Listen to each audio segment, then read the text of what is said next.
Ya baik, assalamualaikum warahmatullahi taala wabarakatuh ya. Selamat berkembali lagi ya teman-teman. Selamat bergabung lagi bersama channel Jona Anseti Bang Nugraha, yang dimana seperti biasa membahas tentang seputar gangguan asam lambung ya teman-teman.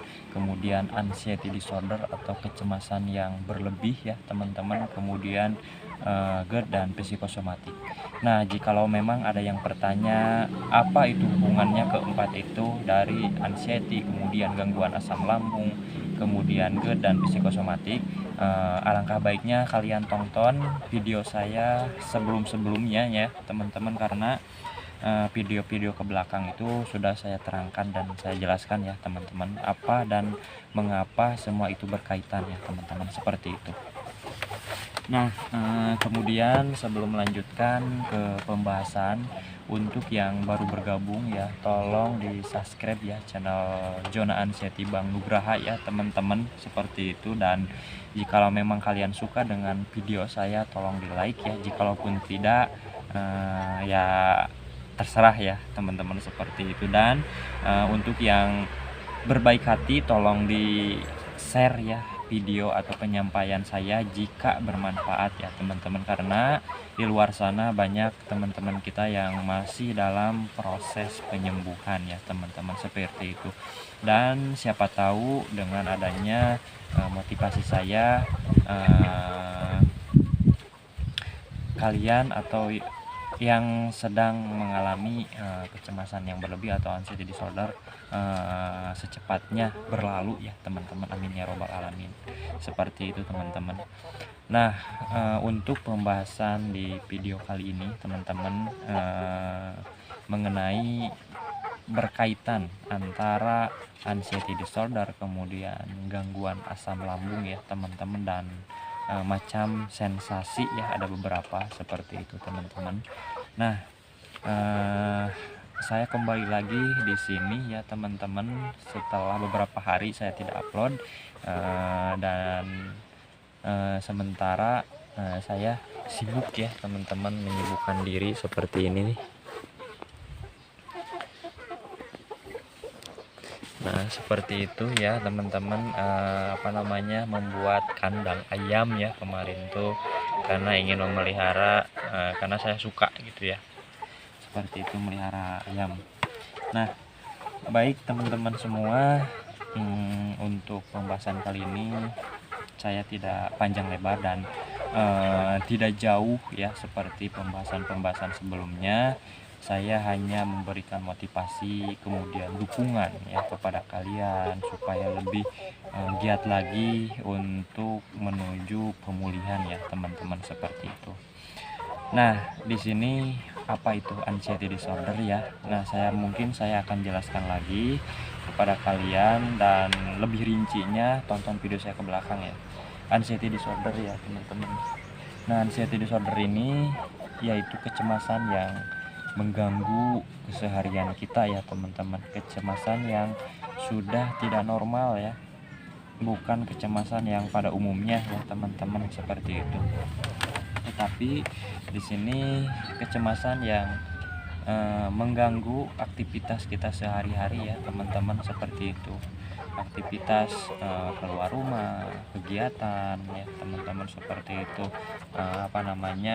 Ada yang dinamakan fobia sosial ya, jadi mau berinteraksi dengan orang banyak itu agak-agak kurang pede ya teman-teman, seperti itu. Dan lain sebagainya teman-teman, banyak seperti itu. Nah, di situ berkaitan dengan mental ya, dengan mental kita ya teman-teman, seperti itu. Dan pada mulanya yaitu dengan adanya anxiety disorder ya, dengan kecemasan yang berlebih sehingga mengakibatkan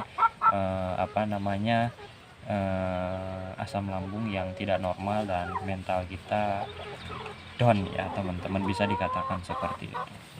Nah, di sini anxiety disorder ini, kecemasan berlebih ini ya teman-teman, terkadang karena kita terlalu banyak pikiran ya teman-teman, terlalu banyak pola stres. Saya menyebutnya seperti itu, pola pikiran atau pola stres ya teman-teman. karena adanya beban ya, beban hidup ya, beban ekonomi bagi yang sudah berkeluarga teman-teman, maupun beban dari keluarga yang mungkin tidak sejalan dengan kita ya, tidak sepaham ya teman-teman, seperti itu, sehingga mengakibatkan beban pikiran kita menumpuk ya teman-teman, dan amarah, kesal, kemudian dendam itu bisa mengakibatkan dari awal mulanya anxiety disorder ya, kecemasan yang berlebih, dan kemudian mengakibatkan mental kita menjadi mental yang lemah ya, mental tempe seperti itu. Jadi contohnya kurang pede ya, tadi yang disampaikan oleh saya, kurang pede dari fobia sosial ya, takut keramaian, berinteraksi dengan orang banyak, berinteraksi dengan orang baru, itu kurang pede ya. Jadi agak gimana ya, bukan kemalu lagi tetapi mengganggu ya, seperti itu teman-teman. Keramaian, kemudian kesananya ada badan yang gak nyaman, oh saya harus jaga pola makan, yang takut makanan misalnya, pun fobia makanan dan lain sebagainya teman-teman, seperti itu. Nah itu di anxiety disorder ya, atau kecemasan yang berlebih. Nah kemudian di sini ada kaitannya enggak dengan asam lambung. Nah di sini ada kaitannya teman-teman tentu dengan asam lambung. Nah di sini kalau misalkan kita terlalu cemas, terlalu panik, terlalu kepikiran, terlalu banyak pikiran, mikirkan penyakit, memikirkan kehidupan ini itu dan lain sebagainya, ya itu akan berpengaruh terhadap kesehatan asam lambung kita ya teman-teman, atau jasmani kita ya, tubuh kita, seperti itu.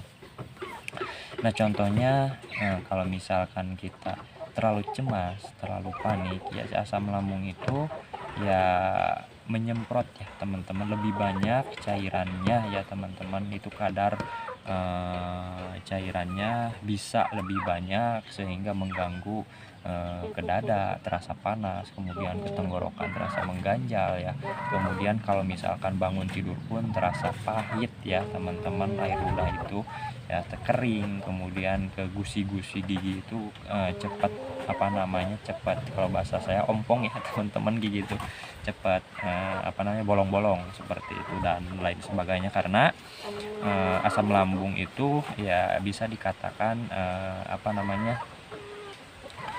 lumayan merusak ya teman-teman. Tetapi di sini merusak itu bukan berarti merusak sangat ganas ya teman-teman, tidak ya menurut saya, tetapi menurut orang lain ya saya tidak tahu. Menurut saya seperti itu, bisa mengakibatkan mual juga, kemudian terasa mengganjal kalau misalkan kita mau menelan ya teman-teman asam, seperti itu, karena asam lambung ini bisa berada atau bisa ditahan oleh lambung kita sendiri ya teman-teman. Dan jangan takut, kadang-kadang lambung kita takut luka atau bocor ini gitu. Teman-teman, organ tubuh kita itu terbentuk atau terbuat oleh yang maha kuasa ya teman-teman, alangkah luar biasanya ya teman-teman, alangkah kuatnya gitu ya, seperti itu. Dan menurut saya, jikalau memang ada yang misalkan yang luka atau lecet ya, sebenarnya tubuh kita ya bisa membetulkan dengan sendirinya teman-teman, bisa menyembuhkan dengan sendirinya, seperti itu, dengan dibarengi kalau misalkan kita berobat, kalau dibarengi dengan obat, kemudian kita menjaga makannya ya teman-teman, insya Allah ya teman-teman, yang tadinya radang, yang tadinya mungkin luka lecet, itu bisa kembali seperti semula, bisa kembali sembuh ya teman-teman, seperti itu. Nah balik lagi ke yang tadi teman-teman, asam lambung ya, bisa naik ke atas, ke kerongkongan, ke tenggorokan ya teman-teman, seperti itu asam lambung, karena yang bisa menahan cairan asam lambung itu hanya lambung ya. Kalau misalkan ke atas ya terasa panas dan lain sebagainya, seperti itu teman-teman. Nah contohnya seperti ini ya, contohnya berkaitan kecemasan berlebih dengan asam lambung ya, gangguan asam lambung. Contohnya seperti ini, kita misalkan dulu kita kalau misalkan masih sekolah mau ujian ya, atau misalkan mau presentasi ya di depan kelas ya teman-teman, ataupun tampil di depan kelas. Nah terkadang kita suka merasa yang tadinya baik-baik aja gitu ya, perut tuh tidak mulas gitu kan.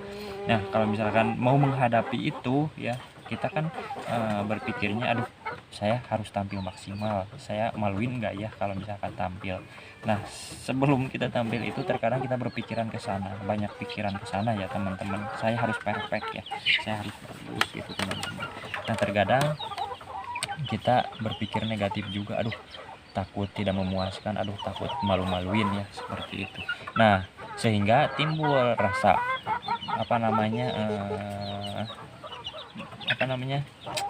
kalau mau BAB gitu ya, mulas ini teh perut tuh ya nggak nyaman gitu ya teman-teman, mules gitu ya, perut tuh terasa mules, nggak nyaman gitu ya teman-teman. Kemudian keringat dingin ya, seperti itu, keringat dingin, kemudian ya pandangan pun nggak enak sepenuhnya gitu teman-teman. Nah sama halnya dengan seperti itu ya, tampil seperti itu, tapi itu normal ya, itu normal ya, itu reaksi tubuh kita normal karena pikiran kita ya, itu disebutkan psikosomatik, pikiran berjalan tubuh kita merespon ya, itu bisa dikatakan psikosomatik. Nah itu udah sangat normal ya teman-teman. Nah saya memberikan gambaran seperti itu. Jika kita mau tampil saja pas kita di sekolah, atau kita dulu masih sekolah, perlu terasa mules gitu ya, pengen BAB ini tuh. Tapi kalau misalkan sudah tampil, itu rasa mules itu nggak ada teman-teman, sudah dilalui kegiatan itu, aktivitas itu ya, rasa mules itu nggak ada gitu ya teman-teman, nggak nyaman di perut itu nggak ada gitu, santai lagi. Nah itu hanya gambaran saya sendiri ya, kita balik lagi ke anxiety disorder. Nah kecemasan yang berlebih ini terkadang berkaitan dengan jasmani kita ya, tubuh kita, merespon tubuh kita itu ya teman-teman. Awalnya dari pikiran kita, kemudian timbul cemas. Nah si cemas ini melanjut ke ngerasa nggak nyaman di tubuh ya, termasuk perut ya teman-teman. Di sini nggak nyaman, rasa mules, kemudian ulu hati sakit ya, kadang-kadang ditekan gitu, terasa sakit ya, perih gitu ya teman-teman. Nah paling itu berjalan ya kalau misalkan sehari lah paling ya gitu teman-teman. Nah sama kita cemas berlebih, kecemasan atau anxiety disorder ya, itu sangat erat sekali hubungannya dengan dengan jasmani kita, tubuh respon kita ya teman-teman, mulas dan lain sebagainya teman-teman, yang dikatakan saya tadi bisa berkaitan, bisa ya. Itu berbahaya tidak ya teman-teman? Kalau menurut saya itu tidak berbahaya, tetapi sangat mengganggu aktivitas kita sehari-hari. Nah kalau misalkan kebanyakan orang seperti kita itu takut apa? Takut panik atau serangan panik itu kembali ya. Nah sehingga menimbulkan cemas. Jangan jauh-jauh seperti ini. Contoh saya lah, jangan dulu kali ya, contoh saya seperti ini. Jikalau kita merasakan badan gak nyaman, sakit ya, meriang, mau batuk, mau flu ya teman-teman, kan badan itu ngerasa nggak nyaman ya, Nah timbul pikiran negatif, itu pasti ada aja itu pikiran. Terus terang saya, jujur saja, itu pikiran itu ada. Aduh ini dari asam bukan ya, aduh ini saya takut ke panik lagi, aduh saya takut serangan panik itu datang lagi ke sini, saya harus bagaimana gitu ya. Padahal sebelumnya kita udah merasakan atau pernah ya merasakan panik ya, seperti itu. Seperti saya seperti misalkan tremor ya, bergetar, kemudian ini terasa keras gini ya kalau misalkan serangan panik itu datang, kemudian di perut terasa gak nyaman ke atas, kemudian keringat dingin, bahkan sampai ini pun saya sulit menguap ya kalau bahasa ininya. Saya pernah seperti itu ya teman-teman, seperti saya kambuh lagi karena ada beban pikiran yang banyak ya teman-teman. Saya pernah kambuh lagi, tetapi saya berpikir begini, oh kemarin juga saya begitu lah, paling 2 menit paling lama ya, 1 menit lah itu udah enggak lagi ya dalam pikiran saya. Nah di saat kambuh itu ya saya berpikirannya ke sana. Sampai sekarang saya alhamdulillah sembuh. Sampai sekarang saya bisa bernapas. Dulu juga gini, dulu juga ngerasain begitu, dulu juga ngerasain sensasi seperti itu.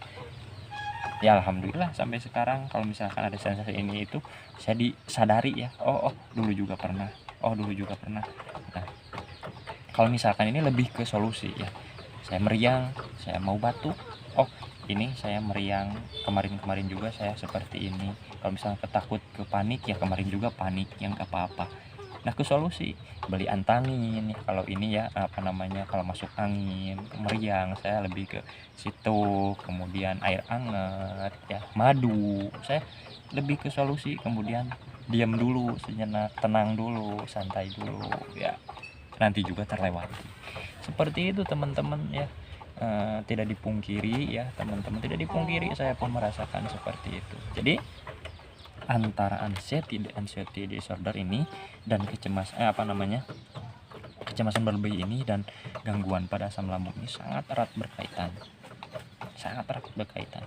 Jikalau anxiety disorder ini berlebih ini ada panik ya, otomatis asam lambung tidak normal, baik kadar keasamannya yang tidak normal maupun tingkat volume asam lambungnya yang meningkat ya teman-teman, seperti itu tidak dipungkiri. Dan ya emang seperti itu berkaitan ya, bermula dari pikiran, kemudian kecemasan berlebih datang, tubuh nggak nyaman, asam lambung yang tidak normal, seperti itu. Kemudian ada kelayangan ya teman-teman, kemudian pikiran itu terasa, kalau bahasanya di awang-awang atau gimana ya gitu. Jadi pikiran tuh nggak jelas ya, pikiran tuh terasa hampa lah gitu teman-teman, seperti itu. Jadi intinya jangan terlalu dipikirin ya teman-teman, jangan terlalu jadi beban ya, seperti itu teman-teman. Nah jadi untuk pembahasan kali ini saya sedikit menjelaskan hubungan kaitan ya antara anxiety disorder kemudian dengan asam lambung yang tinggi, kemudian dan psikosomatik ya teman-teman, seperti itu berkaitan ya. Psikosomatik seperti pikiran kita negatif ya berjalan, misalkan ngerasa nggak nyaman, mau meriang, ini itu dipikirin negatif, takut ke panik, nah merespon, kemudian ke anxiety disorder ya, kecemas itu berputar lagi ke asam lambung yang tidak normal. Asam lambung tidak normal di sini ya bisa mengakibatkan asam lambung yang volumenya banyak, sehingga tubuh kita meresponnya nggak nyaman ya teman-teman, seperti itu. Dan banyak sensasinya, sangat berkaitan banget ya teman-teman, seperti itu. Dan kalau menurut saya bisa dikatakan ya tidak bahaya teman-teman, tidak bahaya, namun sangat mengganggu aktivitas kita sehari-hari. Nah untuk solusi ya saya dijelaskan di video-video saya ke belakang ya teman-teman, solusinya banyak, dan salah satunya untuk menetralkan asam lambung ya cukup dengan minum air hangat pelan-pelan ya, minum air hangat ya banyak, ya minimal lah 8 gelas dalam sehari itu ya teman-teman, seperti itu. Karena yang tadinya kadar keasaman sangat asam bisa saja normal dengan air hangat ya teman-teman, seperti itu. Minum air hangat, seperti itu ya teman-teman. Nah sudah 19 menit ya teman-teman, tidak panjang lebar, saya hanya menyemangati kalian dan memberikan gambaran ya tentang anxiety disorder, kecemasan berlebih ini. Dan mudah-mudahan yang masih di bawah cepat ke atas ya teman-teman, cepat sembuh lagi, normal lagi seperti semula ya. Karena pada dasarnya insya Allah jika memang kita mau berpraktek dan jika kita ingin sembuh, jalankan pola-pola yang sudah kalian terapkan ya teman-teman, seperti itu. Jaga pola makan, jaga pola hidup, jaga pola pikir ya teman-teman, kemudian tingkah laku, perilaku, sifat dengki, iri, dendam itu buang ya teman-teman, seperti itu. Nah mungkin hanya seperti itu, dan yang baru bergabung tolong di subscribe ya teman-teman. Nah mungkin seperti itu ya video kali ini, dan doakan terus supaya saya bisa menyampaikan video video selanjutnya dan dalam keadaan sehat walafiat ya, jasmani dan rohani ya teman-teman. Amin ya robbal alamin. Dan di akhir kata, billahi taufiq wal hidayah. Wassalamualaikum warahmatullahi wabarakatuh.